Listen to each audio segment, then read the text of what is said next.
Welcome to Message Monday here at Nightlife. We're starting a new series. Yay! It's called Refocus. How can you refocus your mind and your heart on Jesus in a world that is full of chaos and full of these distractions and all of these things happening at the same time and almost on a daily basis?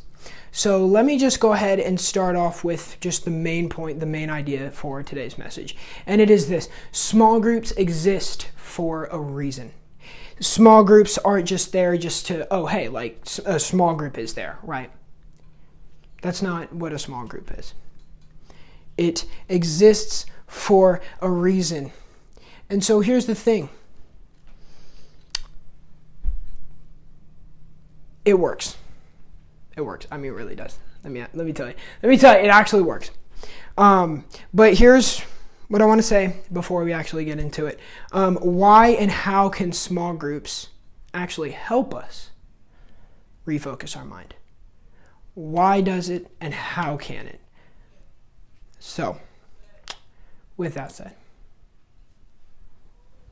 let's get it.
All right, so let me go ahead and share with you a little bit of a personal story that I have, especially that can relate to this message.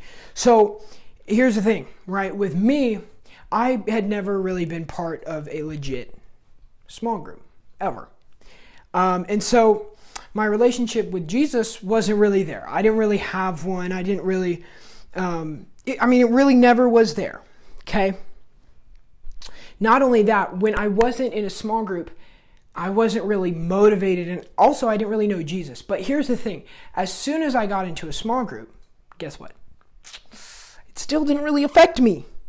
I didn't find Jesus. I did find Jesus, well, obviously. But it didn't seem to be doing anything. And everybody's making this big deal like, oh, hey, go to a small group, do this, do that. And I'm like, it's like I've been going for weeks now, and it's not changing anything. And so it really wasn't doing anything, even when I was going. But I kept going, being me, because obviously, hey, who knows, it might work. But as I was writing this message, I asked a couple other people if they have the same sort of experience that I do. And I'm sure you can probably relate. I asked them these questions like, who were you before you joined this small group and who are you after? Did you ever feel like this small group didn't really impact you, especially when you started or you have to go in for a while? And their answers were legit, almost exactly the same. Okay, it was almost exactly the same. And a lot of them told me like they're missing something. There's something that should be there, but it's not there. Well, yeah, that was kind of the same thing for me. But they also said when they hadn't been going, and even when they started to go, they weren't really as spiritual as they are now. They didn't really have that rock solid foundation. Okay?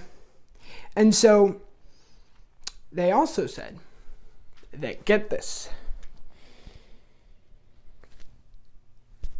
while they were going, they did not see any change happen in their life.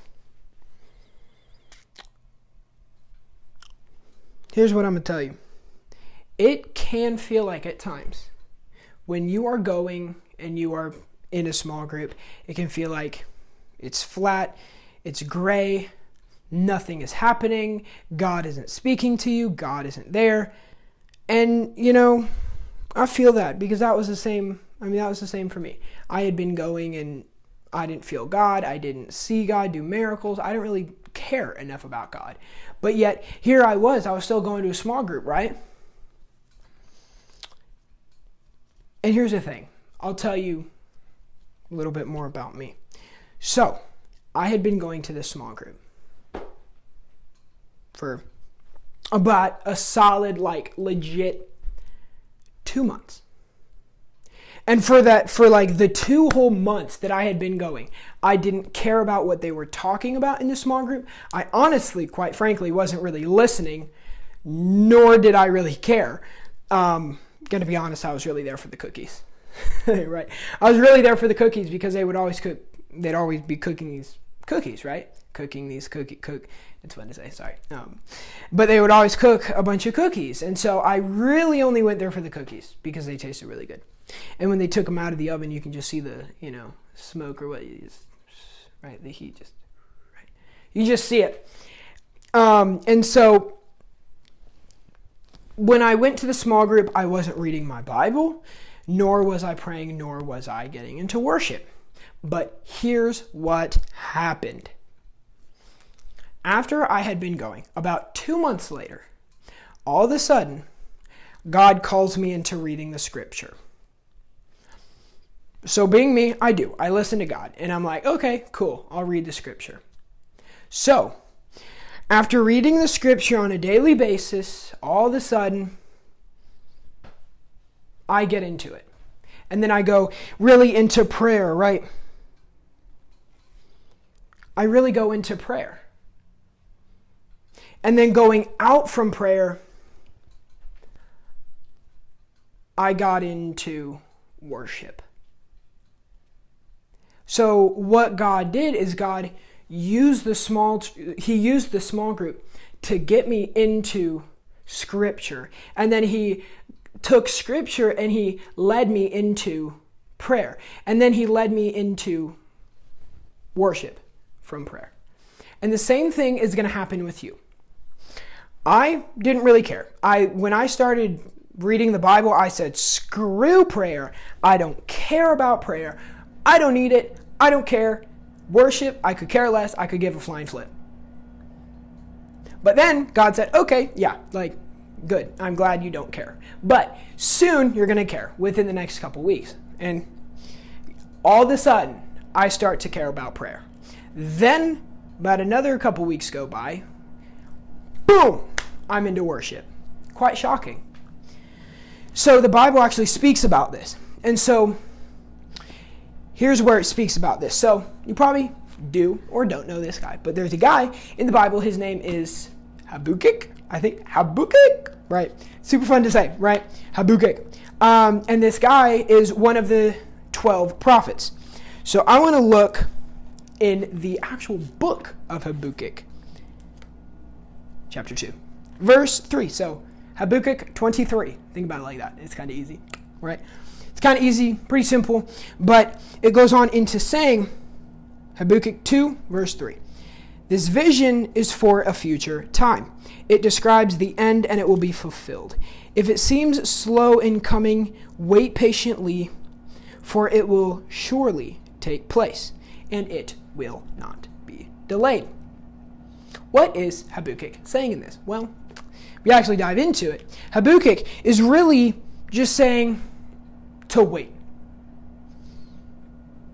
He's saying, in the end, it'll pay off. In the end, it'll pay off. It seems like right now it won't. Nothing's going to happen. Habakkuk is just saying, just wait. And it says right there, quite shockingly, part of it says, it seems slow. It seems slow, but he's just saying, dude, wait patient, right? Just wait. It'll take place, it'll happen, and it won't be delayed. And it even says, Psalm 46:10. Psalm 46:10. Be still and know that I'm God. God knows the perfect timing, right? God knows when he wanted me to actually get into his word and get into prayer. So, God did do that, right? God did that. So I want to look in the book of Matthew. Okay, so God speaks about community in the book of Matthew. So I want you to either open up or look at the screen. So I'm going to look at Matthew chapter 18, verse 20, and it says this: "For where 2 or 3 gather together as my followers, I am there among them." So pretty simple, pretty basic. All God is really just saying is, hey, where 2 or more people come together as a community, I'm going to be there with them. But at the same time, I'm also going to be there with them as individuals, which means he's going to be there with you, even in a small group. So here's what I want to encourage you to do over the course of this month. I want to encourage you to take the first step and get in a small group. Now, if you're already part of a small group, I want to encourage you to just maybe listen more, maybe start talking a little bit more.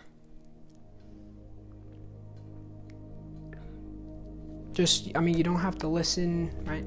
You don't even have to do anything, because if you're in the small group, God's gonna lead you into a God-centered, and not only a God-centered, but even a focused life. Because what God did with me is it took him 2 months to wait for the perfect time to just spark something in my heart. He went from a small group, led me into Scripture, used Scripture to lead me into prayer, and then to lead me from prayer into worship. God's going to do the same thing with you. So just take that first step and get in a small group. If you're already part, just listen more, maybe open up a little bit more, whatever that might be. Just do a little bit. I'm going to leave you with 2 things, and then I'm going to close out. That's going to be the end of today's message.